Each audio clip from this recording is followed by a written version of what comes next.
I know it's been a while. I've had a really crazy couple months. We moved. It's just been a lot. So today I wanted to sit down now that I have a moment of calm and just kind of recap you on how my no buy is going for this year and things I'm planning on really implementing for the back half of 2026 to save money. I have not been perfect, far from it, in my no buy goals that I set at the beginning of this year, unfortunately.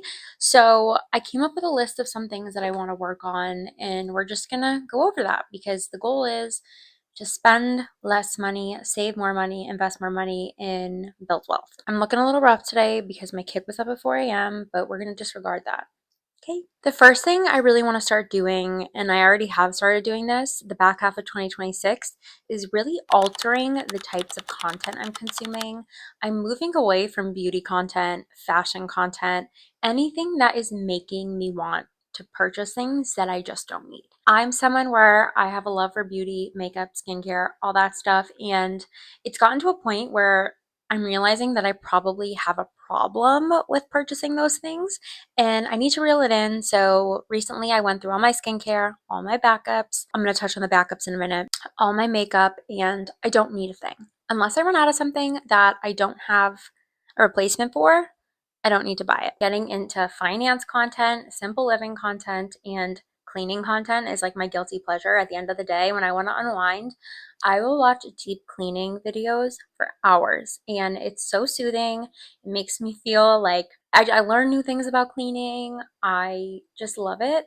And it's not making me want to buy things. So enough with the beauty content, the Sephora hauls, the trying new makeups, the what's new at Sephora. No more clothing hauls. I'm eliminating that type of content from my life and focusing on content that isn't actively selling to me and actively triggering my wanting to shop. Speaking on the backups, I'm someone where I have an issue with buying backups of things when I see it's Prime Day or they're on sale. And I'm like, oh my God, I love that mascara. I love that serum. I'm going to buy three because it's on sale.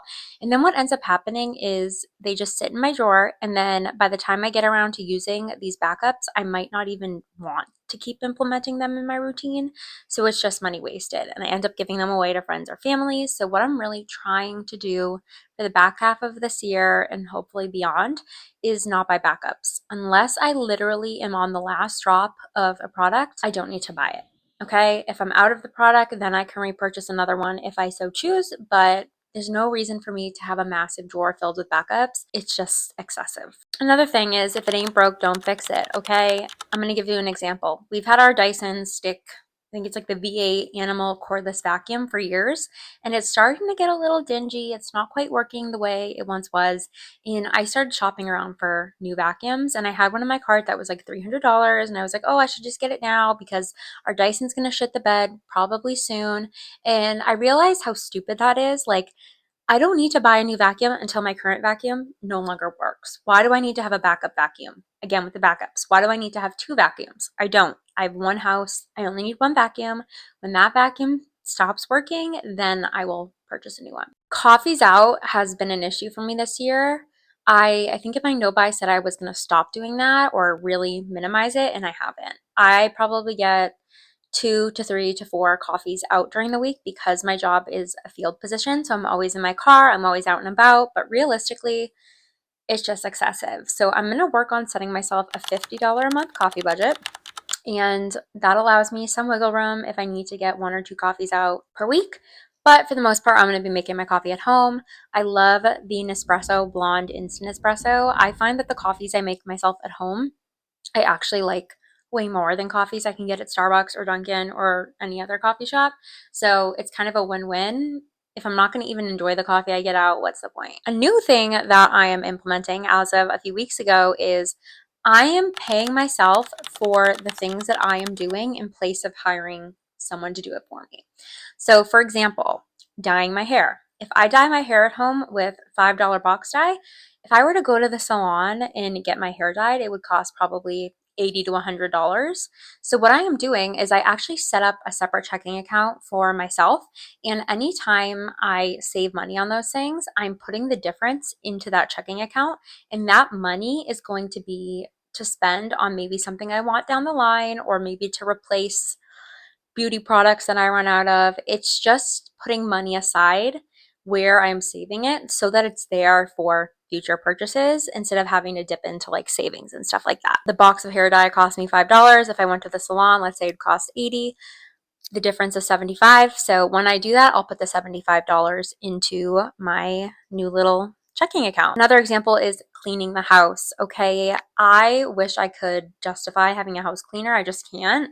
It would cost me probably $300 every 2 weeks. So every weekend when I clean my own house, or every 2 weeks when I deep clean my bathrooms and my tubs, instead of paying $300, I'm just going to pay myself $50 and be like, okay, I saved some money and I'm getting rewarded for it. I really like this, by the way, because psychologically, it does something for me where it's like I'm motivated to want to see my spending money, my play money in that checking account grow. So it's making me not want to spend it. So it's working well. Auto investing is something that is new to me. I used to just automatically do it myself, but now I'm setting it to automation. So essentially every week $50 is invested into the S&P 500, and then I'm also doing a thing where on the 30th of every month, $1,000 is going from our high yield savings account into the S&P 500. So we don't really even feel it from like our direct checking, but it's investing because I want to invest that. I want to start building long-term wealth. We just bought a new house, which is a huge expense, and our living expenses, like the mortgage and property taxes, have tripled. So a lot of my, money that I was putting into high yield savings for our new house, I don't really need to do that anymore because we bought our forever house. Basically, we don't need to save as much cash to have cash on hand as we did prior to moving, because the long-term goal when we were stocking away lots of cash was to put it towards a down payment on this house. We did that, and now our goal is just saving for retirement and investing and building wealth. So now we are auto investing every single month, probably around $1,200 a month. This I did talk about, and I've kind of gone back and forth on it, but I really am committed to this for the back half of the year. That is not getting my nails or toes done. And in fact, I am just going to leave them bare most of the time because I have OCD, and when my nails start to chip, if one nail chips, I have to redo them, and it's just exhausting. It's like I have enough on my plate. I don't want to be spending 2 hours of my week dedicated to redoing my toenails and my nails. I'll keep them short, I'll keep them filed, I'll keep them clean, and that's good enough for me. I don't need to have a full pedicure and manicure at all times. As long as things are clean and groomed, it's good enough for me, and that saves a lot of money and a lot of time. Back to my personal checking account that I created, I've kind of been doing this little game with myself where every day I have a budget of $20, let's say, to spend. So I can either spend that on things throughout the day, or I can save it and pay myself the $20 at the end of the day into that personal checking account for future purchases. So this motivates me because it's like, okay, let's say I want to go to Starbucks and get a coffee, and that's going to cost me $7. Well, at the end of the day, I only have $13 left to put into that checking account. So obviously the days where I don't spend money, when I'm not ordering, fun things off Amazon or impulse purchase on TikTok Shop or yada yada, I am able to put that money and save it away for a future purchase. So that's been really great. Simplifying my skincare routine has been something new, but something that I have found beneficial on multiple fronts beyond just financially. I feel like I have gotten this anxiety instilled in me where it's like, if you don't do 20 steps of skincare morning and night, you're going to look old and haggard and age like shit. And that's just not the truth at all. I'm sick of subscribing to that. My skincare routine was taking me so long and it was costing me so much money. So obviously I'm going to use up what I have, but I've really been dialing it back, and I find my skin's happier when I do less actives and focus mainly on hydration and sunscreen and keeping my skin clean. My skin's much happier.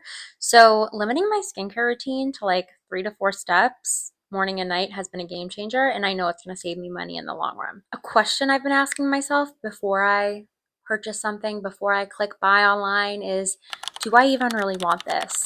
I think that when we're on social media, we are sold to all the time. It's like we feel like this sense of urgency to buy the thing, if it's limited edition, if it's exclusive. A big thing that is popular right now are those Park sweatshirts. I did a whole TikTok rant on this and I got a lot of views and comments about it. But like the Park sweatshirt, they were having their birthday drop, for example, this past Tuesday, and I was like, oh my God, 10 a.m. I have to get on. I get on and I'm like, do I even want a park sweatshirt, or am I just feeding into this craze that everyone else wants one, so I should want one too? And the answer was, I don't want one. And I didn't end up buying one. And I saved myself $130. And now I have that money to invest or buy something else with that I actually do want. At the end of the day, trendy things are just trends and they're going to come and go. So it's like, it's not worth it to me. I've also really been trying to get in the habit of looking through my closet fully before buying more clothes or shoes.